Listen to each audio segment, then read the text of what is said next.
Lídia, sou da 21ª turma aqui da Faculdade de Medicina de Taubaté e eu tô aqui hoje pra gente conversar um pouquinho sobre métodos hormonais combinados anticoncepcionais. Eu vou acabar falando mais sobre o uso da pílula mesmo, que é o que é mundialmente mais utilizado. Por definição, o que é um método hormonal combinado? É aquele que usa o estrogênio, uma substância estrogênica, mais um progestagênio, que são hormônios, que tem como finalidade a anticoncepção. E como que eles vão agir a partir do momento que eles chegam no nosso organismo? Eles são metabolizados no fígado e entram na corrente circulatória. A partir do momento que eles estão circulando pelo sangue, eles inibem, eles enganam a produção de um aumento de um hormônio que chama LH, que é um hormônio responsável pelo estímulo da ovulação. Então, as mulheres que são usuárias de métodos anticoncepcionais hormonais, elas não têm ovulação, elas não têm o pico do LH e, consequentemente, elas estão protegidas de gestação por esse motivo. Além disso, esses métodos, né, esse grupo de método anticoncepcional, ele age também num pedacinho do colo do útero que secreta o muco cervical. O muco cervical é uma secreção que, quando a gente tem o período ovulatório, ela fica bem fluida, e isso serve para facilitar a ascendência, a subida dos espermatozoides para dentro do útero, para lá nas trompas encontrar com o óvulo e promover a fecundação. Quando a gente usa o anticoncepcional hormonal, o que acontece? Esse muco, ele se espessa, ele fica bem mais grosseiro do que o habitual, fazendo já com que aí a gente tenha uma primeira barreira mecânica que dificulta já a ascensão de um grande número de espermatozoides. E também tem uma ação no revestimento interno do útero, no endométrio, que também atrapalha todo o processo de fecundação. Então, são os principais mecanismos de proteção para a gestação que os anticoncepcionais hormonais promovem no nosso organismo. A gente sabe que algumas consequências do uso dessa medicação ocorrem, né? Principalmente a nível hepático. Então, a gente sabe que pode ter um aumento da produção de triglicérides, a gente sabe que pode ter um aumento de uma substância determinada que interfere no metabolismo da testosterona, metabolismo não, na ação da testosterona, uma proteína chamada SHBG.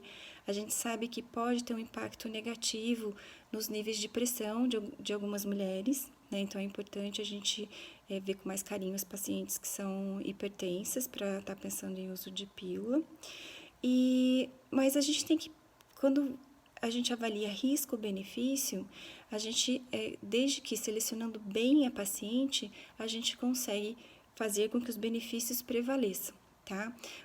Falando ainda de benefícios, a pílula anticoncepcional ou os métodos hormonais combinados no geral, eles têm também um grande benefício com relação à redução de fluxo e redução de cólicas menstruais, e acabam sendo uma das primeiras opções quando a gente tem uma hipótese diagnóstica de endometriose, com bom controle dos sintomas de dor e também de fluxo menstrual.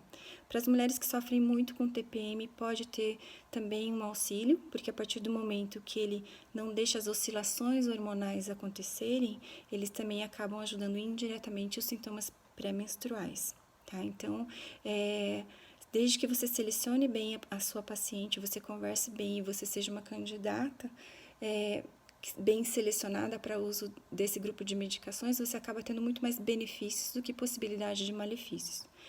Toda vez que a gente pensa em prescrever uma medicação hormonal combinada para anticoncepção, a gente tem que ter uma conversa bem detalhada com a pessoa que nos procura para essa orientação, no sentido de investigar a questão de antecedentes pessoais, de hábitos de vida dessa pessoa, no sentido de ser fumante ou não, se ela é sedentária ou não, como que a questão alimentar, antecedentes familiares dessa pessoa, né, dessa paciente, são muito importantes, porque ajudam de alguma maneira a direcionar a gente para qual seria o melhor método para essa paciente.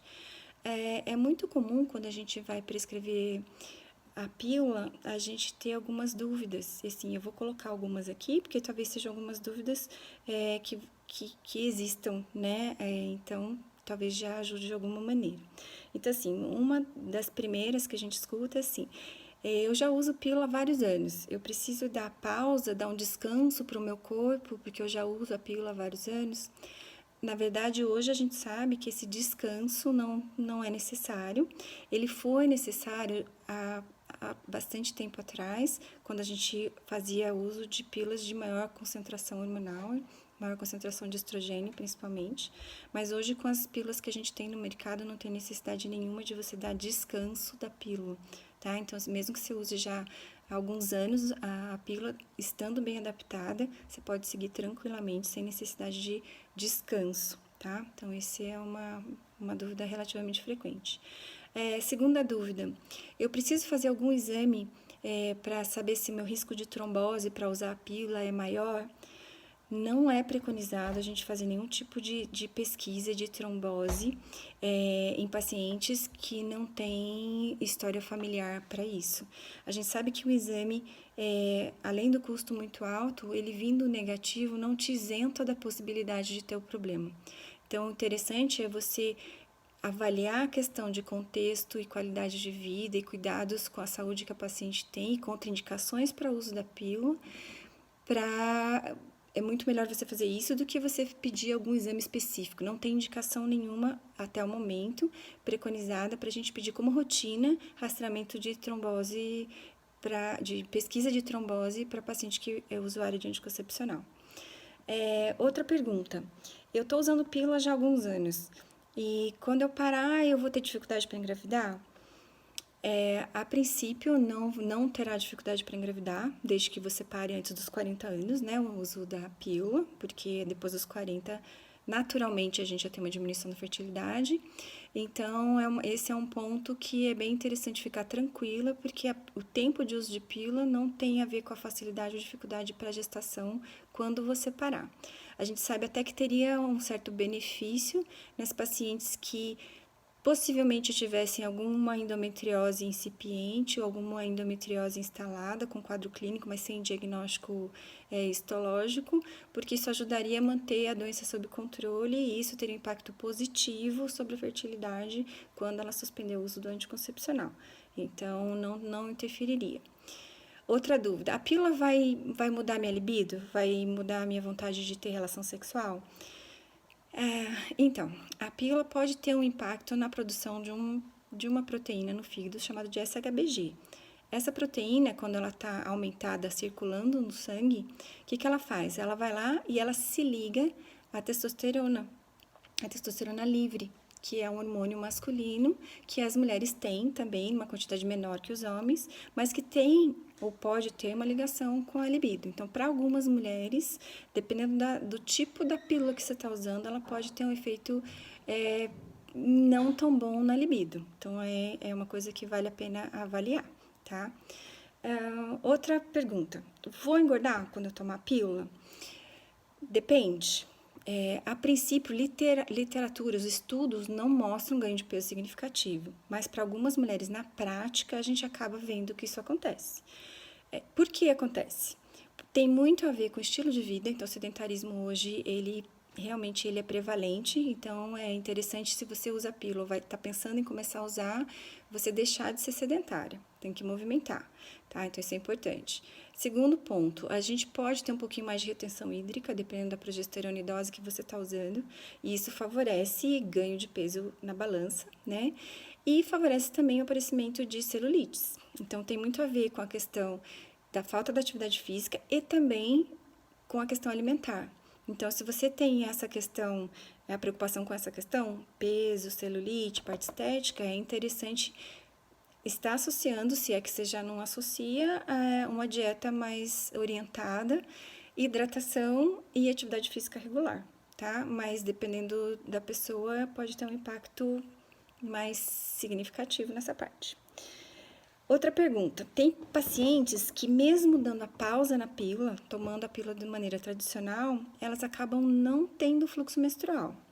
Isso também não é infrequente e a gente sabe que isso não tem nenhuma repercussão negativa para a saúde da paciente, mas a gente sabe que provavelmente essa ausência do fluxo é porque o revestimento interno do útero, que a gente chama de endométrio, está muito fininho. Então, praticamente não tem o que descamar, então não tem tecido para a menstruação acontecer.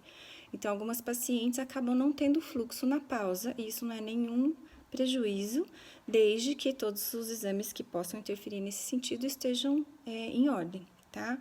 Se isso incomodar muito a paciente, ela fizer questão do fluxo, aí vale a pena você pensar em mexer na dosagem ou na associação ou no método que essa paciente está usando. Caso contrário, interessante manter. Outra coisa, é comum a gente ter a presença de alguns sangramentos fora de hora com o uso de anticoncepcional. Tanto na fase de adaptação, que são os primeiros 3 meses, como depois já de um certo tempo de uso.